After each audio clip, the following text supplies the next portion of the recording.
Chapter 7 discusses long-run and short-run concerns, growth, productivity, unemployment, and inflation. You have 5 minutes to read summary, pages 135 to 136, and then, there will be a short quiz.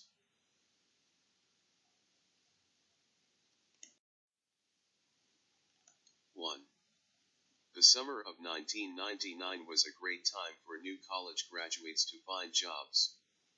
The economy was strong and unemployment low. At other times, however, job prospects for recent graduates are much bleaker. Why is that? What are some of the differences between a strong and a weak economy? 2.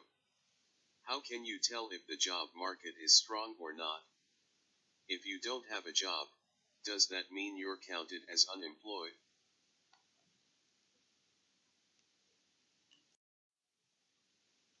Three. Perhaps you've heard that an unemployment rate of 3.5% is considered to be very low, yet it means millions of people are out of work. Why is some unemployment inevitable? 4. There are different reasons people are out of work. Does that mean there are different kinds of unemployment? Are some types of unemployment worse than are others?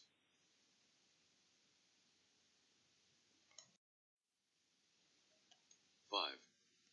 You may have experienced some of the hardships stemming from you or one of your family members losing a job. Are there any additional costs experienced by the economy when unemployment increases? In addition to the personal costs of unemployment, the economy loses the output from unemployed workers.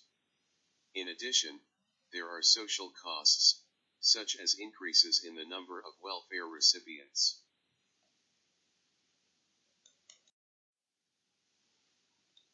If prices rise faster than incomes, people are worse off. Inflation is an increase in the overall price level in the economy. Inflation is measured in terms of the rate of change in a price index, such as the CPI and PPI. Inflation has remained low in the United States in recent years.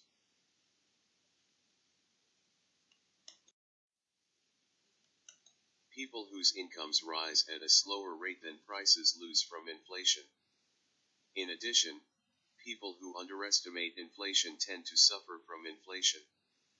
Lenders tend to lose and borrowers tend to gain from unexpected inflation.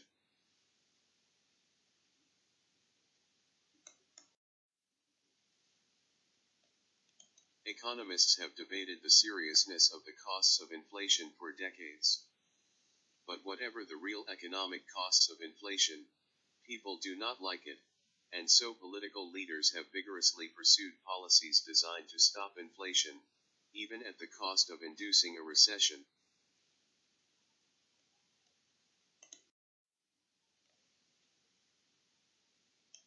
An ideal economy is one in which there is rapid growth of output per worker, low unemployment, and low inflation.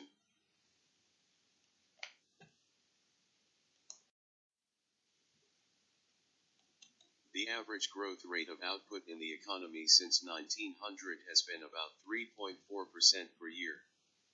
An area of economics called growth theory is concerned with the question of what determines this rate.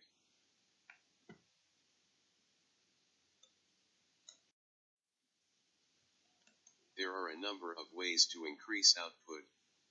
An economy can add more workers, add more machines, increase the length of the work week, increase the quality of the workers, increase the quality of the machines.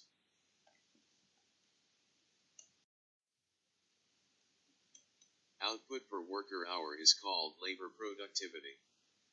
For the 1952 to 2000 period, labor productivity exhibits an upward trend, and fairly sizable fluctuations around that trend.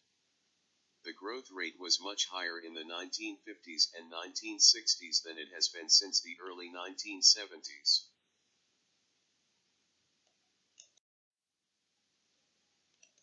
Graph shows output per worker hour, productivity, 1952 to 2003.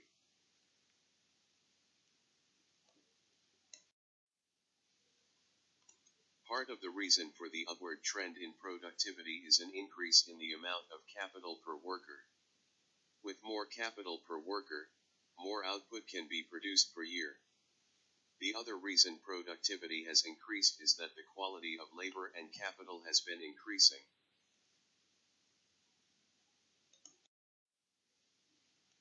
Graph shows capital per worker grew until about 1980 and then leveled off.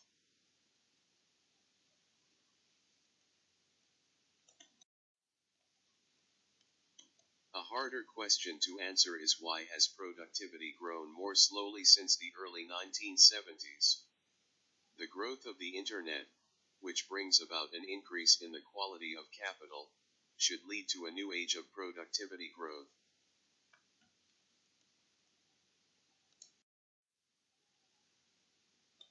The business cycle describes the periodic ups and downs in the economy, or deviations of output and employment away from the long-run trend.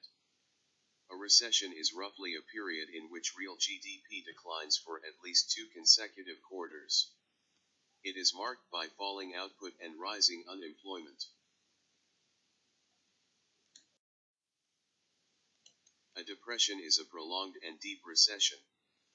The precise definitions of prolonged and deep are debatable. Capacity utilization rates, which show the percentage of factory capacity being used in production, are one indicator of a recession.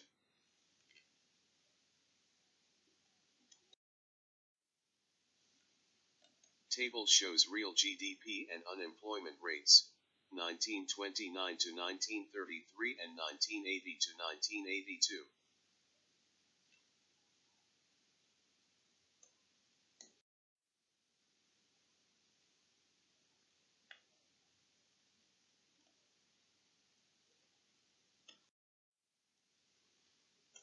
An unemployed person is a person 16 years old or older who 1. is not working, 2. is available for work, and 3. has made specific efforts to find work during the previous 4 weeks.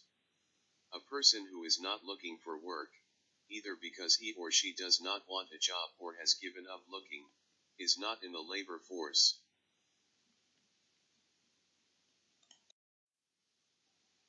Defining and measuring unemployment.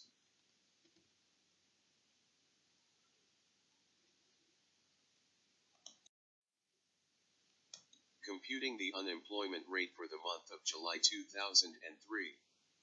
Labor force, 141.39 million. Employed, 133.47 million. Unemployed, 7.92 million.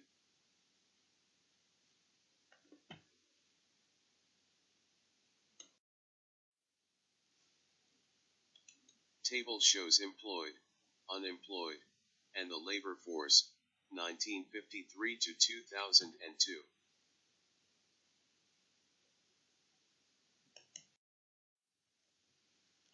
Unemployment rates for different demographic groups.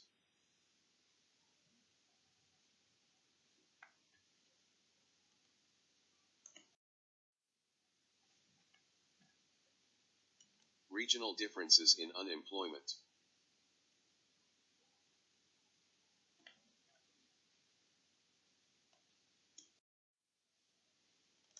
The discouraged worker effect lowers the unemployment rate. Discouraged workers are people who want to work but cannot find jobs. They grow discouraged and stop looking for work, thus dropping out of the ranks of the unemployed and the labor force.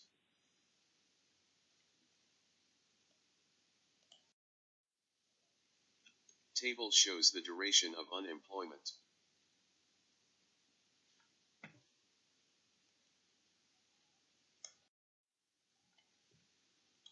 Frictional unemployment is the portion of unemployment that is due to the normal working of the labor market, used to denote short-run job/skill matching problems.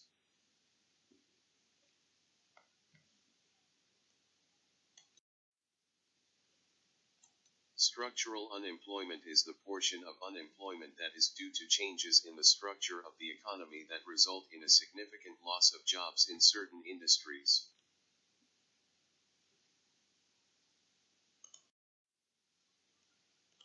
Cyclical unemployment is the increase in unemployment that occurs during recessions and depressions.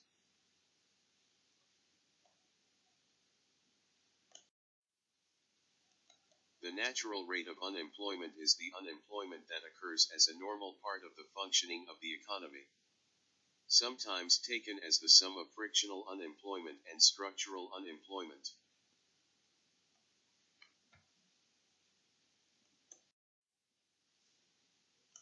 Recessions may help to reduce inflation. Some argue that recessions may increase efficiency by driving the least efficient firms out of business and by forcing surviving firms to trim waste and manage their resources better. Also, a recession leads to a decrease in the demand for imports, which improves a nation's balance of payments.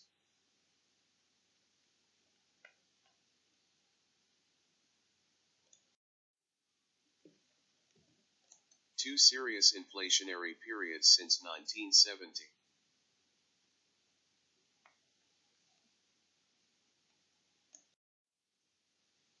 Inflation is an increase in the overall price level. Deflation is a decrease in the overall price level. Sustained inflation is an increase in the overall price level that continues over a significant period.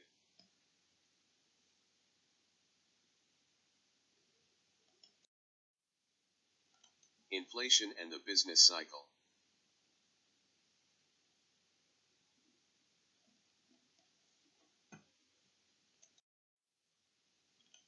Price indexes are used to measure overall price levels.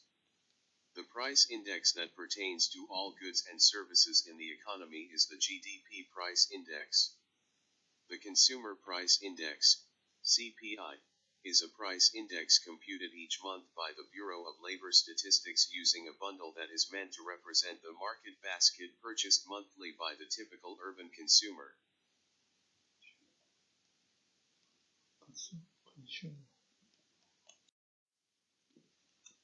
Price indexes are used to measure overall price levels. The price index that pertains to all goods and services in the economy is the GDP price index. The Consumer Price Index, CPI, is a price index computed each month by the Bureau of Labor Statistics using a bundle that is meant to represent the market basket purchased monthly by the typical urban consumer.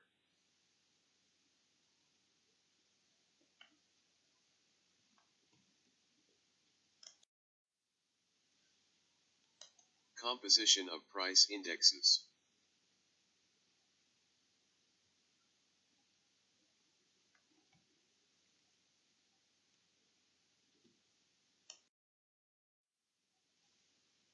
The Consumer Price Index, CPI, since 1950.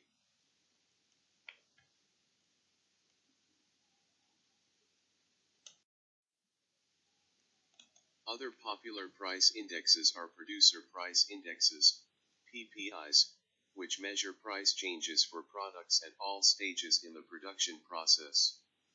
The three main categories are finished goods, intermediate materials, and crude materials.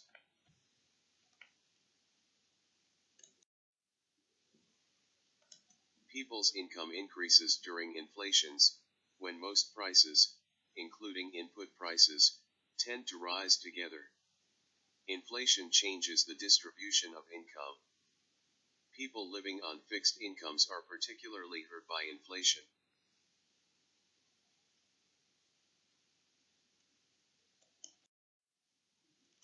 The benefits received by many retired workers, including Social Security, are fully indexed to inflation. When prices rise, benefits rise. The poor have not fared so well. Welfare benefits are not indexed and have not kept pace with inflation.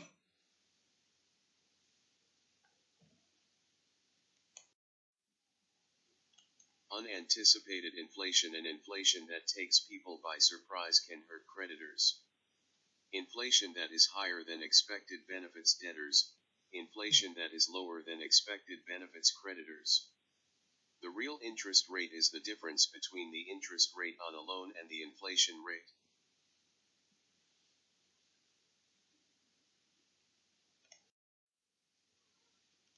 Inflation creates administrative costs and inefficiencies. Without inflation, time could be used more efficiently. The opportunity cost of holding cash is high during inflations.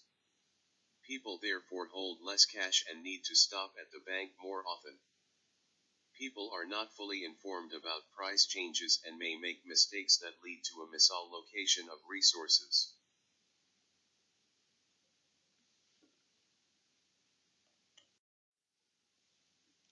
Some people consider inflation to be our public enemy number one. Elected leaders have vigorously pursued policies designed to stop inflation. The recessions of 1974 to 1975 and 1980 to 1982 were the price we had to pay to stop inflation. Stopping inflation is costly.